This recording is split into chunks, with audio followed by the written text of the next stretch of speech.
Boa noite a todos. É um prazer ter novamente aqui. Muito obrigado pela presença de vocês. E nesse momento nós vamos iniciar esse estudo a respeito da imortalidade da alma. E esse estudo nós vamos ver o porquê que a alma é imortal. Deus nos criou puros e ignorantes para que nós pudéssemos evoluir. E essa imortalidade Ele nos deu quando nos criou a cada um de nós, em épocas diferentes. E nós vamos ver, não somente dentro da doutrina espírita, como também no Velho Testamento e no Novo Testamento, que já havia o conceito da eternidade da alma, ou do espírito, que é a mesma coisa. Antes de entrarmos no assunto, nós vamos falar da verdade. Essa figura de Jesus no púlpito é de uma passagem que ele estava falando na sinagoga para os doutores da lei. Ele falava da sua missão. Por que ele estava ali falando? Por que ele veio ao mundo, que o Pai lhe enviou? E era muito recorrente a situação dos escribas e dos fariseus, que eles sabiam toda a Escritura. Ou seja, todo o Velho Testamento eles sabiam de cor. Mas eles não praticavam.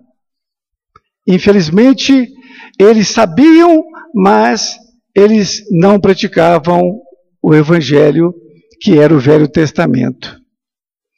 E por isso que Jesus disse essa frase: conhecereis a verdade e a verdade vos libertará. E o que é a verdade no sentido de Jesus ter dito? A verdade era para que aprendesse o Evangelho, mas que praticasse. Então, a questão de nós sabermos as Escrituras é de suma importância, mas também é importante nós praticarmos. Vamos dar um exemplo. Há muitos anos atrás, a nossa agricultura era muito rudimentar. Os nossos avós, eles usavam enxada para plantar, não era? E com o advento das faculdades de agronomia, com o advento da Embrapa aqui, foi se evoluindo, de tal forma que hoje nós temos uma agricultura extraordinária, não é assim?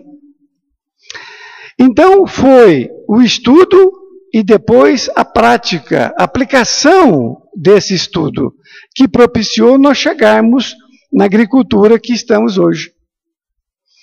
E assim são todas as coisas da nossa vida. Se nós pretendemos saber sobre um determinado assunto, nós temos que estudar esse assunto. E temos que colocá-lo em prática. Se nós não estudarmos, ou se estudarmos, não colocarmos em prática, não adianta. Não é assim? Se você tem uma receita de bolo, você tem a receita, mas você não fez o bolo para saber, você não vai conseguir saber se aquela receita é boa, se você conseguiu fazer ou não. Então, na vida, nós temos que estudar aquilo que nós pretendemos para tirarmos as nossas conclusões e nós aplicarmos. Aplicarmos paulatinamente durante toda a nossa vida, todos os dias. Então vamos ver o que conta no Velho Testamento. Vamos falar do Velho Testamento porque lá já existia a noção da imortalidade da alma. Vejamos, no Velho Testamento, a Bíblia Sagrada, ela é dividida no Velho Testamento, não é? que é da época de Moisés, e no Novo Testamento, que é de Jesus. No Velho Testamento, nós temos Moisés. Moisés, que todos já o conhecem, ele foi um profeta que viveu na Terra em 1550 anos antes de Cristo. E ele escreveu esses 5 livros que estão no Velho Testamento. São os 5 primeiros livros. Depois de Moisés, veio Elias, que era outro profeta. Esse profeta, ele foi citado no livro de Reis, que é do Velho Testamento. Ele veio há 900 anos antes de Cristo. E naquela época, então, como eu disse, a crença dos judeus na ressurreição já existia. Nós acreditamos na reencarnação e eles acreditavam na ressurreição. Qual é a diferença? Ressurreição é ressurgir. Ressurgir.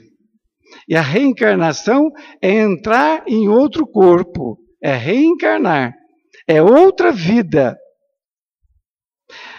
Eles tinham essa ideia da eternidade na ressurreição, mas eles não sabiam bem como se processava. Mas nós vamos ver aqui o que é, então, a ressurreição, que realmente existe, o ressurgir do Espírito, e que está no Novo Testamento. Então, desta forma, vamos gravar esses 2 nomes para que a gente possa voltar neles. Moisés e Elias, que foram 2 profetas. Então, essa crença judaica de que esses profetas voltariam, ressuscitassem, era muito comum. Muito mais do que a gente imagina. Ok? Então, eles já tinham essa noção de que, principalmente, os profetas iriam ressurgir no futuro. O Novo Testamento é que a gente vai ver agora, nós temos 2 passagens que chama-se no Novo Testamento a Confissão de Pedro e a Transfiguração. Vamos ver, então, a Confissão de Pedro. Eu vou transcrever aqui exatamente como está no Novo Testamento. Está em Lucas, capítulo 9, o versículo 18 e 19. Vamos raciocinar comigo. Vamos entender o que diz o Evangelho. Conta, então, e aconteceu que, estando ele só, orando, estavam com ele os discípulos, e perguntou-lhes, dizendo: quem diz a multidão que eu sou? Era muito comum Jesus, ao ir orar, ele orava no monte. E ele chamava alguns discípulos para irem com ele. Nós vamos ver uma outra passagem. Então, esta passagem, Jesus estava só, orando, porque ele se distanciava um pouco dos discípulos, lá no monte. E ele, então, parou, foi até os seus discípulos e perguntou: quem diz a multidão que eu sou? Veja bem, é a ideia do profeta que vai ressurgir. Então, o que eles respondem? Porque essa ideia, lá na antiguidade, de ressurgir os profetas, estava também muito forte na época de Jesus. Por isso que ele pergunta: quem diz a multidão que eu sou? Vejam o que eles dizem. E respondendo eles, disseram: João Batista, outros, Elias e outros que um dos antigos profetas ressuscitou. Ora, veja. Então, algumas pessoas diziam que era João Batista, outros diziam que era Elias, ou então qualquer profeta. Então era tão comum essa ideia de que ia ressuscitar profetas, não é? Que o povo já sabia. O povo não sabia ler. É porque eles escutavam os escribas e os fariseus que detinham o conhecimento. E as escrituras em mãos. João Batista, será? Por que esse povo achava que era João Batista? Vamos nos reportar um pouco atrás. O Evangelho de Lucas, no seu início, é lindo. É lindo, é digno de ler diversas vezes. Porque Lucas, ele era um médico e ele não conheceu Jesus. Mas ele esteve com Maria muito tempo, mãe de Jesus, depois da crucificação de Jesus, naturalmente. E ele, então, fez uma investigação de como foi a vida, a maternidade de Jesus, não é? Como que ele foi criado, como ele nasceu. Então, lá conta tudo isto. E Maria disse para ele que, antes dela receber Jesus, não é?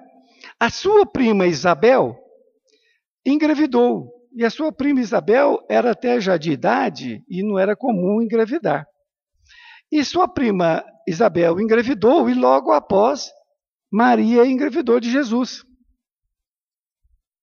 E essa prima Isabel foi que deu à luz a João Batista. João Batista, Jesus encontrou com ele, diz o Evangelho, foi no Rio Jordão. Aquele João Batista que batizava e que era bravo, não é? Pela a forma que as palavras dele no Evangelho, a gente percebe que ele era bravo, ele não era muito manso, não. Conta o Evangelho que quando Jesus veio até João, no Rio Jordão, João paralisou, porque João percebeu que era o Messias, que era esperado pelos judeus. E naquele momento, então, Jesus falou que ele queria ser batizado. E João falou, mas eu não tenho a honra de amarrar a sua sandália. Você quer que eu te batizo, não é?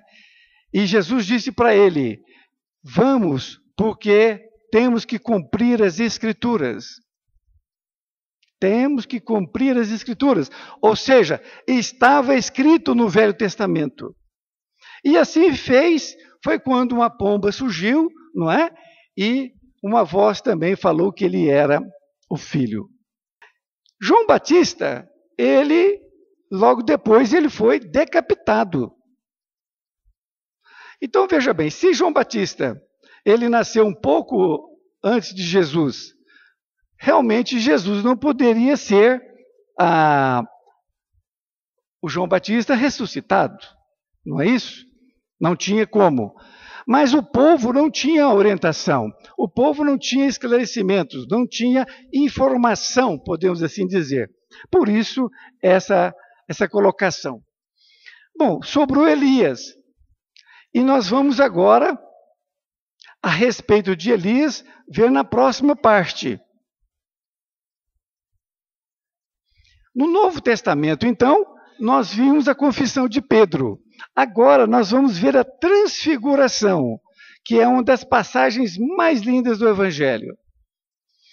A transfiguração está em Mateus, capítulo 17, versículo de 1 a 13. 6 dias depois, tomou Jesus consigo a Pedro e a Tiago e a João, seu irmão, e os conduziu em particular a um alto monte. Veja, é a mesma forma, não é, que eu falei para vocês. Então, aqui ele convidou esses três para ir com ele ao monte para orar. Mas ele tinha um propósito. Jesus tinha um propósito aqui. Vamos ver qual era. E transfigurou-se diante deles, e seu rosto resplandeceu como o sol, e os seus vestidos se tornaram brancos como a luz. Então, Jesus, quando começou a orar, ele transfigurou. Transfigurar é tornar plena luz. Plena luz. Ele estava orando e se transformou em plena luz. O seu rosto resplandeceu. né, como um sol, e seus vestidos tornaram-se branco como luz. E eis que lhe apareceram Moisés e Elias, falando com ele. Então vejam, lá Elias, que já passou, e depois também no Velho Testamento. Apareceu Moisés e Elias. Olha que coisa interessante. Vamos ver essa figura. Aqui nós temos ao fundo Jesus resplandecendo em luz. Ali, depois, Elias e Moisés. E aqui os discípulos que estão apavorados. Porque Jesus não falou o que ia acontecer. Não é? Não falou. E Pedro era o mais falante, mas ele não falou isso aqui por acaso. Ele foi intuído para falar isso aqui, para que isso chegasse até nós. E Pedro, tomando a palavra, disse a Jesus: Senhor, bom é estarmos aqui. Se queres, façamos aqui 3 tabernáculos, um para ti, um para Moisés e um para Elias. Tabernáculo é uma espécie de santuário. E Pedro, então, deu essa ideia de fazer um tabernáculo, um santuário, para cada um deles. Para Jesus, para Moisés e para Elias. E aí, automaticamente, uma voz, e estando ele ainda a falar, ou seja, Pedro ainda estava falando. Eis que uma nuvem luminosa os cobriu. E da nuvem saiu uma voz que dizia: Este é o meu amado filho, em quem me comprazo. Escutai-o. Então, olha que coisa magnífica. Pedro não continuou a falar. Veio uma nuvem e uma voz. A nuvem, saiu uma voz dela. Este é o meu amado filho, em quem me comprazo. Escutai-o. Naquele momento, foi quando os discípulos tiveram a certeza de que Jesus não era um simples profeta, era o Messias esperado. Naquele momento. Porque ele sabia que era, mas eles não tinham certeza. Mas isso aqui veio comprovar que ele era o Messias. E outra coisa, não era para fazer nenhum tabernáculo, porque Jesus estava acima de Moisés e de Elias. Não eram 3 profetas iguais, perceberam? Foi isso que eles entenderam. Por isso que ele disse: Este é o meu amado filho. Ou seja, ele é diferenciado de Elias e Moisés. É isso que nós temos que compreender. Os discípulos, ouvindo isto, caíram sobre seus rostos e tiveram grande medo, porque realmente era muita coisa. E eles ficaram com medo, ali naquele momento, aquela voz possivelmente poderosa, falando aquilo. Passado um determinado tempo, Jesus tocou-lhes e disse: Levantai-vos e não tenhais medo. Então passou um determinado tempo, Jesus veio até a eles, que eles estavam ainda agachados, e tocou em cada um deles, não é? E disse para eles: Levantai-vos e não tenhais medo. E erguendo eles os olhos, ninguém viram senão unicamente a Jesus. Não tinha mais nada. E descendo eles do monte, Jesus lhes ordenou, dizendo: A ninguém conteis a visão, até que o Filho do Homem seja ressuscitado dos mortos. Então, Jesus levou os 3 para lá, só para mostrar este episódio. Mas ordenou: a ninguém conteis esta visão. Ou seja, para ninguém era para ser contado aquilo. até que ele fosse ressuscitado dos mortos. Aí Jesus já estava prevendo que ele seria crucificado e que ele iria ressuscitar no terceiro dia, como depois ele disse. E os seus discípulos o interrogaram, dizendo: por que dizem então os escribas que é mister que Elias venha primeiro? Por que eles perguntaram? Porque ali eles tiveram a certeza que Jesus era o Messias. E as escrituras antigas diziam que quando o Messias viesse, antes viria Elias novamente. Perceberam? É por isso que ele disse assim, ó. Os seus discípulos interrogaram dizendo: por que dizem então os escribas que é mister que Elias venha primeiro? Ou seja, eles não viram Elias. Eles estavam perguntando sobre Elias. Porque eles sabiam que Jesus era o Messias. Mas e o Elias? Cadê? As escrituras, os escribas diziam que Elias tinha que vir primeiro de Jesus. Aí Jesus responde. E Jesus respondendo disse-lhes: em verdade Elias virá primeiro e restaurará todas as coisas. Então Jesus está confirmando que o que estava sendo dito, que eles ouviram dos escribas, era isso mesmo, que Elias deveria vir primeiro. Mas digo-vos que Elias já veio, e não o conheceram, mas fizeram-lhes tudo o que quiseram. Assim farão eles também padecer o Filho do Homem. Ou seja, o Filho de Deus. Então aqui, Jesus disse que Elias já veio. E que tudo fizeram com ele. E que vão fazer também com Jesus, com ele mesmo. Entenderam os discípulos que lhes falara de João Batista, que tinha sido decapitado. Então, quando a gente percebe que eles compreenderam que Elias estava nas Escrituras que deveria vir antes de Messias, mas veio. Só que ele veio em outro corpo. Ele veio em outro corpo. Então ele reencarnou. Perceberam? Agora, aquela visão anterior que nós tivemos aqui, que visão foi essa? Elias e Moisés. Aqui foi uma aparição. Tá certo? Isso aqui é uma ressurreição. Ressurgiu. Perceberam a diferença? Aqui eles ressurgiram. Porque os discípulos viram os dois. Mas ressurgiu em espírito. Assim como também Jesus ressurgiu ao terceiro dia. Por isso que Jesus disse também que ia ressurgir. Nós tivemos outras aparições.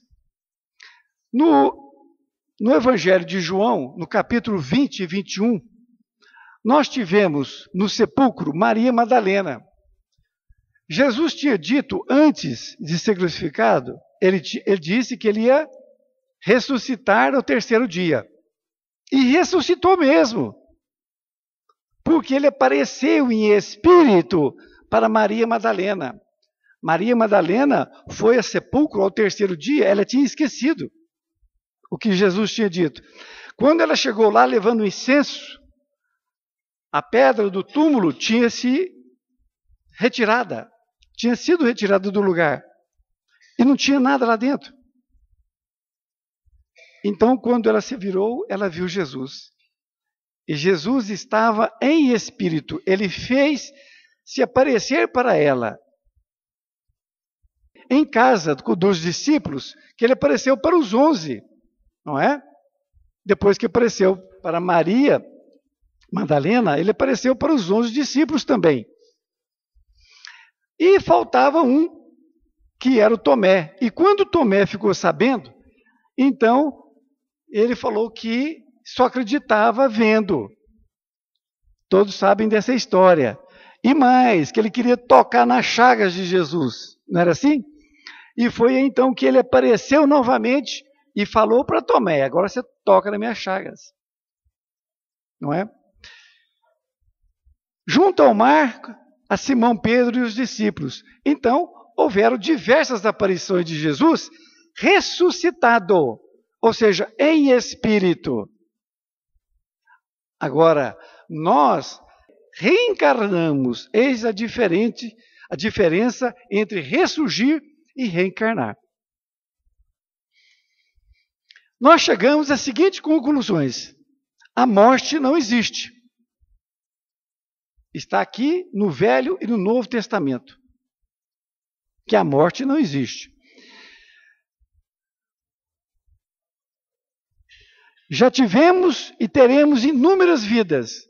É muito importante que nós tenhamos essa certeza e passamos a viver pensando nisto, que nós somos espíritos eternos, vivemos inúmeras vidas e viveremos mais vidas para frente. Nós temos que viver na Terra como espíritos eternos. Porque desta forma, nós vamos nos desligar um pouco das coisas materiais, das coisas da matéria, e passar a dar mais valor às coisas espirituais. Mas diante disso, Deus nos criou a todos, não é? Nos criou a todos. Se nos deu vida eterna, qual é o objetivo de Deus? O objetivo de Deus é só um. Nós fomos criados puros e ignorantes para evoluir intelectualmente e moralmente. Este é o único objetivo de Deus.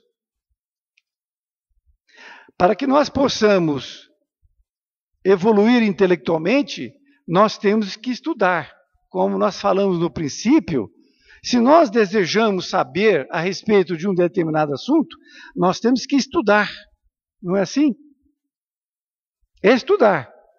Não é ficar de ouvido. É realmente pegar e estudar, para tirar nossas próprias conclusões.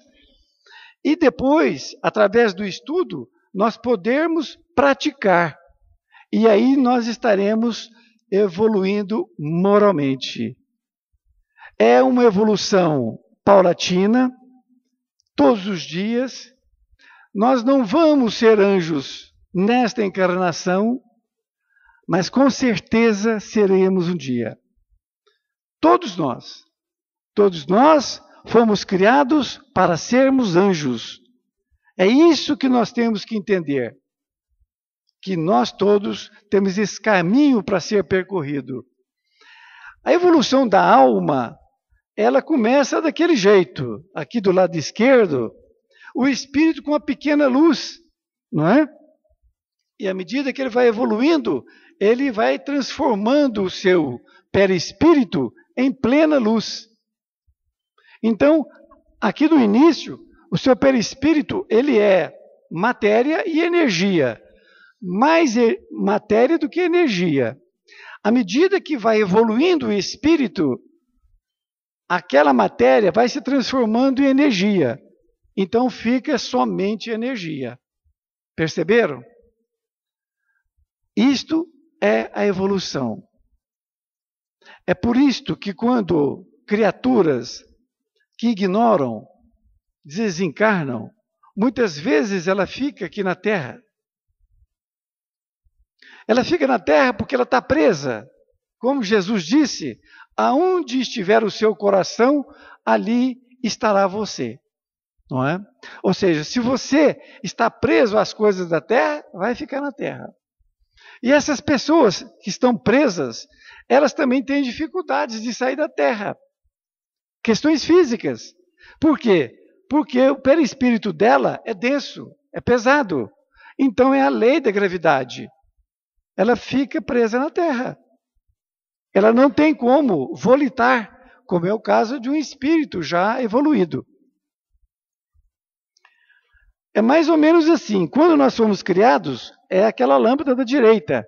Deus nos colocou um facho de luz, para que nós pudéssemos evoluir, aumentando esta luz no decorrer de nossas vidas.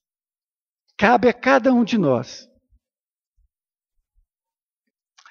A educação espiritual é de fundamental importância. Por quê? Porque é a única coisa que nós vamos levar para a nossa vida eterna. Nós não vamos levar mais nada. Educação espiritual. E essa educação espiritual é através de hábitos saudáveis. Hoje nós temos hábitos que muitas vezes não são saudáveis. E nós temos que transformar esses hábitos em hábitos saudáveis. Então vamos dar depois alguns exemplos. E aí você tenha um caso de amor com você. Como que você vai ter um caso de amor com você? E por que você vai ter esse caso de amor com você? Vejamos. Amar a si mesmo, ao próximo e a Deus. Aqui nós temos Deus em amarelo, em cima, o próximo de cá e você de lá.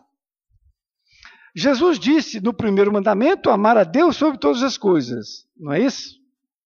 E amar ao próximo como a si mesmo. Como que você pode amar a Deus que você não conhece? Você conhece algumas coisas que Jesus falou no Evangelho. Como que você pode amar o próximo se você não conhece? Não é? Tem uma frase do apóstolo João que diz assim: aquele que diz que tem um inimigo, odeia o inimigo, e que ama Deus, é um mentiroso. Está escrito assim, palavras dele. Aquele que tem o seu inimigo, que ele tem ódio dele, e diz que ama Deus, é um mentiroso. Por quê? Porque ele não conhece a Deus. Como ele pode dizer que ele ama Deus? E ele conhece o seu irmão, como que ele pode dizer então que ele não ama o seu irmão? É incompatível. Quando você conhece, você tem a oportunidade de amar. Não é assim? Então nós chegamos à conclusão que a única criatura que nós temos condições de nos conhecer é nós mesmos. É amar a nós mesmos. Quando nós começamos a nos conhecer, nós passamos a nos amar. Então, quando nós estivermos nos amando, nós vamos amar o próximo e automaticamente estaremos amando a Deus. Automaticamente. Vejamos, se eu pedir aqui a alguém tem 10 mil reais para me emprestar nesse momento? Ou me dar? Pode até ter em casa, né? A Simone deve ter bastante em casa. Mas veja bem, ninguém pode me dar 10 mil, por quê? Porque ninguém tem aqui os 10 mil reais para me dar. Então nós chegamos à conclusão que a gente só dá o que tem, nem mais nem menos. Assim é com amor. Se você tem amor para dar, você dá. Muitas vezes as pessoas querem ser amadas pelo outro e o outro não se ama. Se ele não se ama, como ele pode te amar? Quando você passa a se conhecer, o seu auto-amor se basta. Isto é muito importante. Você nasceu sozinho, sozinha. Você pode até ter nascido com seu irmão ou sua irmã gêmea, mas cada um nasceu num horário. 2, 3 minutos depois, não é assim? Então você tem que se conhecer. E para se conhecer, você tem que anotar as suas atitudes. Cada dia que você tomar uma atitude, se a atitude não foi boa, você peça desculpas para o outro. Porque você vai se burilando. Este é o nosso caminho. Não é querer mudar o outro, como muitas pessoas acham que isso vai resolver o problema do casamento. Eu vou mudar o fulano, ele bebe muito, mas eu, casando com ele, eu vou mudá-lo. Ela muda e ele não muda, ele continua bebendo. Só muda quem quer. Ninguém muda ninguém. Então, quando você ama a você mesmo, você ama o próximo e automaticamente está amando a Deus. Você ama Deus através do próximo. E Ele, não que Ele vai te amar mais, mas Ele vai investir mais em você. Por quê? Porque você dá frutos. Ele sabe que você está fazendo a sua parte, então Ele vai investir em você. Os bons espíritos vão investir em você, vão te ajudar, porque você está tentando seguir o caminho certo, e não o caminho da porta larga. A porta é estreita, mas vamos entrar nela. É difícil? É. Tudo que é certo é difícil. Normalmente na nossa vida atual, fazer a coisa fácil, muitas vezes ela está errada. Mas fazer o certo normalmente é difícil. Então, vamos pensar nisto. Aí, assuma seus erros perante os outros. Isto é de suma importância. Nós podemos assumir nossos erros. Porque quando nós erramos, se nós assumirmos o erro, você traz uma tranquilidade para você. Primeiro, porque você não é infalível. Ninguém é infalível. E quando você tiver um desentendimento com outra pessoa, você peça desculpas. Mas ele errou completamente, eu não tenho que pedir desculpas para ele. Então lembre-se disso. Quando há um desentendimento entre duas pessoas, ninguém é 100% certo e ninguém é 100% errado. Às vezes você falou uma coisa tão pequena e aquilo tornou-se muito grande para o outro. Então, sem você saber qual foi seu erro, você pede desculpas. Sabe por quê? Porque você corta qualquer sentimento negativo que essa pessoa poderá vir a ter a respeito de você mesmo. Você corta. Você não deixa alimentar mais. E aí você paralisa. E você ore para ela. Ore muito. Para que ela realmente não caia em desequilíbrio pelo fato de ter tido um problema com você. És o único responsável por tudo que acontece com você. São escolhas suas. Isso é muito importante.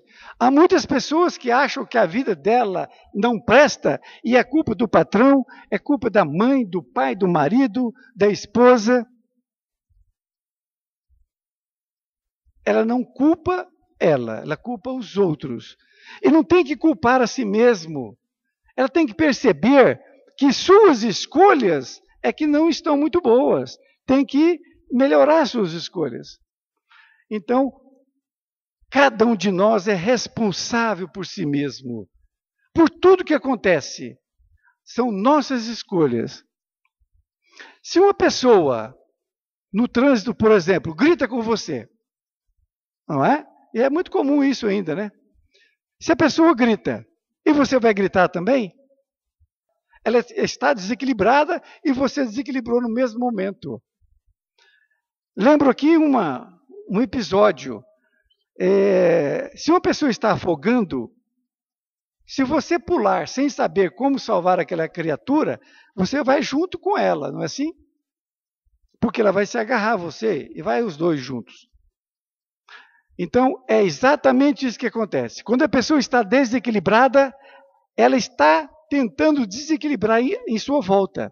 Culpar as outras pessoas pelo problema que ela está passando. E nós temos que ter muito cuidado. E ore muito naquele momento para aquela criatura, porque ela precisa de amor. E ali você dá aquele amor para ela. A sua felicidade depende de você. Isso é fundamental que nós possamos entender. Veja seus defeitos, não do próximo. Isso é uma frase de Jesus, não é? Que ele fala que você vê o cisco no olho do outro e não vê a trave do seu. Não é assim? Por quê? A gente ainda acha que ao ver o defeito do outro, aquilo vai nos satisfazer? Nós temos que pensar em nós. Se o outro tem um defeito, vamos ajudá-lo a tirar o defeito. Não vamos ficar apontando o defeito do outro, não é? Não se compare com ninguém. Como nós dissemos aqui, Deus nos criou em todas as épocas que possamos imaginar. Aqui nesse salão nós temos pessoas com idades espirituais diferentes, não é? Seria até uma novidade alguém que ter nascido, né, sido criado por Deus na mesma época.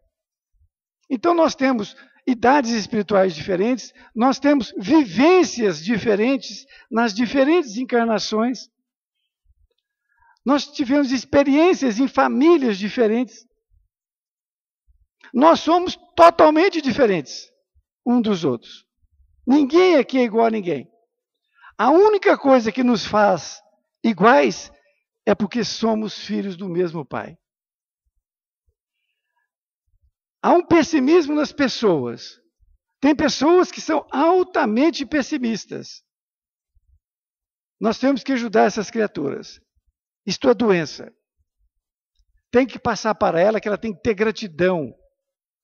Sabe? Nós temos que ter gratidão com Deus. Nós temos que ter gratidão com as pessoas que convivem conosco. Gratidão a Jesus. A todos nós temos que ter gratidão. Nós temos que desenvolver esse sentimento em nós, porque nós passaremos a nos ligar com Deus mais facilmente. A gratidão nos liga a Deus. É como disse Jesus, se alguém vai lá ofertar para Deus alguma coisa e tiver com ódio do seu irmão, volte. Por que volte? Reconcilie com o seu irmão, depois volta. Por quê? Porque não adianta nada a criatura ir fazer uma oração a Deus que está com ódio no coração. Então nós temos que ter um mínimo de gratidão. Tem um caso de amor com você. Nós temos 3 tipos de doenças. 3 fatores. As kármicas, que são bênçãos. Então, se você tiver uma doença aqui nessa encarnação, e se ela for uma doença kármica de outras vidas, é uma bênção que você esteja passando por ela. Porque você está depurando ali o seu espírito, não é? Como dizia nosso grande amigo Durai de Chibli, o nosso corpo é o duto excretor da alma. Ou seja, nossas mazelas nós excretamos através do nosso corpo. Se for também doenças materiais, através de cigarro, gula e outras coisas, também nós temos doenças. E nós temos muitas doenças através dos nossos sentimentos de raiva, de mágoa e de maledicência. Isto causa muita doença. De todos os sentidos. Então nós temos que perceber o que nós estamos pensando, o que nós estamos falando, o que nós estamos fazendo, obrando, não é assim? Nós temos que vigiar os nossos pensamentos, vigiar nossas palavras, vigiar os nossos atos. Esquece os outros. Os outros você vai ajudar, se for possível. A você faça isso.